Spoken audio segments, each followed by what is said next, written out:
வயது 20 வயது. நான் வந்து கல்லூரி 3ஆம் ஆண்டு படிச்சுட்டு இருக்கேன். இப்போ வந்து நான் வந்து முதல் தலைமுறை வாக்காளர்.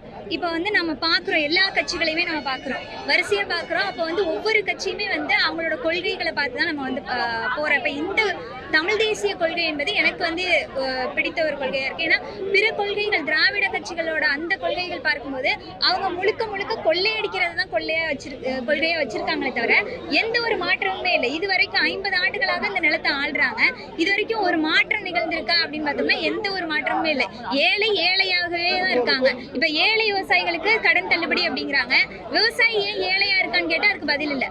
அப்போ வந்து ஒவ்வொரு முறையுமே நம்ம வந்து பார்க்கும்போது இங்கே தமிழ் தேசிய கொள்கை அப்படிங்கிறப்போ தமிழர் நாட்டு தமிழன் தான் ஆள வேண்டும் என்று நான் என்னுடைய பெரியப்பா சீமான் அவர்கள் சொல்றாரு. அப்போ அவர் சொல்றது சரியா தானே இருக்கு. இது வரைக்கும் வந்து இத்தனை கட்சிகள் ஆண்டிட்டு இருக்காங்க, ஆனா ஒரு தமிழர் கூட ஆளல. அப்போ நமக்கு மாற்றம் வேணும் அப்படின்னு பாக்குறோம். மாற்று அரசியலை இவங்க முன்வைக்கிறாங்க. அத்தனை இப்ப இளைஞர்களை முன்னிறுத்துறாங்க. அதே போல வந்து எல்லாருக்கும் வாய்ப்பு தராங்க. 234 தொகுதியில வந்து ஆண் பெண் பெண்ணியத்தை பத்தி அந்த கட்சிகள்லாம் பேசுவாங்க. திராவிட கட்சிகள் தொடர்ந்து பெண்ணியத்தை பத்தி பேசுவாங்க. ஆனா எந்த இடத்துலயுமே பெண்களுக்கு முக்கியத்துவம் கொடுக்குறாங்களா, பெண்களுக்கு முன்னுரிமை கொடுக்குறாங்களா அப்படின்னு பார்த்தா இல்ல.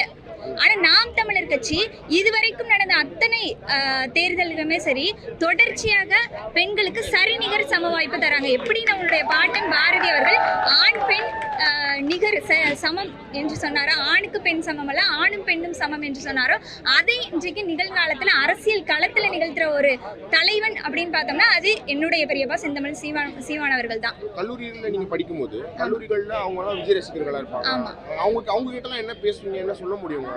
இல்ல இப்போ வந்து அவர்கள் எதை பார்க்கிறாங்க அப்படின்னு பார்த்தோம்னா திரை மோகத்தை தான். அவங்க தொடர்ச்சியா வந்து இப்போ வந்து ஒரு நடிகர் அழகா இருக்காரு, நல்லா நடிக்கிறாரு, அது மட்டும் எப்படி ஒரு நாட்டை ஆள்வதற்கு வந்து ஒரு தகுதியாக எடுத்துக்கொள்ள முடியும்? இப்போ நம்ம பார்க்கும்போது ஒரு தலைவன் என்பவன் வந்து சரியான கருத்துக்களை முன்வச்சு பேசணும்.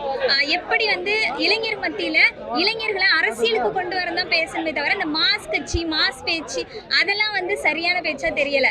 இப்போ அது அவங்க வந்து வேணா சொல்லலாம், நாங்க தான் மாஸ் கட்சி கூட்டத்தை சண்டைகள் வரும். அது வந்து வரும்போது நம்ம வந்து கருத்தியல் ரீதியாக பேசும்போது அவங்களால பதில் சொல்ல முடியாது. அவங்களால வந்து கருத்தியெல்லாம் நம்மளை வந்து எதிர்க்க முடியாது. ஆனால் அவதூற கையில் எடுப்பாங்க.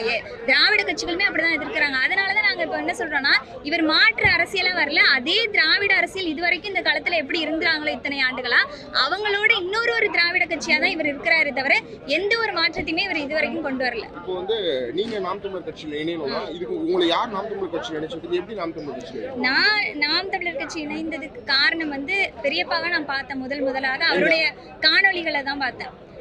காணொலிகளை பார்க்கும்போது நம்ம வந்து இது வரைக்கும் அரசியல் என்பது சாக்கடைன்னு சொல்லிட்டு இருக்கோம். ஆனால் இவர் என்ன சொல்றாருன்னா, ஏன் சாக்கடைன்னு வெளியில இருந்து சொல்லிக்கிட்டே இருக்கீங்க, உள்ள வந்து அதை தூய்மைப்படுத்தி அதை சுத்தப்படுத்தினாதானே தெரியும். அப்பதானே நம்ம வந்து நம்ம இறங்காம போனதுனாலதான் இன்றைக்கு வந்து எவனோ யாரோ வந்து நின்று இன்றைக்கு கொள்ளையடிச்சுக்கிட்டு இருக்கிறாங்க. இந்த நாட்டையே இன்றைக்கு 50 ஆண்டு காலமாக தொடர்ச்சியாக ஆண்டு மக்கள் எல்லாம் ஏழையாகவே ஏழ்மையாவே வச்சிருக்கிறதுக்கு காரணம் அதுதான். அதை பார்க்கும்போது அப்ப நமக்கே வந்து தோணுது. நாம் தமிழர் கட்சி நான் வந்து என்னுடைய தொகுதியில வந்து உறவுகள் இருந்தாங்க. அவங்கள அணுகி அவங்கள அலைபேசி மூலமா தொடர்பு கொண்டு அதுக்கப்புறம் தான் பேசியிருக்கேன். நான் வந்து எப்போ பேசினேன்னா நேரடியா நான் வந்து பேசினதில்ல. ஆனா வந்து இந்த மாணவர்கள் சந்திப்பு ஒன்று நடத்தும் போது அப்போ வந்து அவருக்கு கவிதை சொல்லியிருக்கேன். அப்போ வந்து அதை வந்து கேட்டார் அவர். அவரோட அந்த எல்லாமே அந்த செயல்கள் அதெல்லாம் வந்து எனக்கு அந்த கவிதை அது நினைவில்லை. ஆனா வந்து அதாவது எப்படின்னா இந்த திராவிடர்கள் வந்து நம்மளை வந்து அடக்கி இந்த அளவுக்கு வந்து எல்லா வரலாற்றையுமே மறைக்கிறாங்க.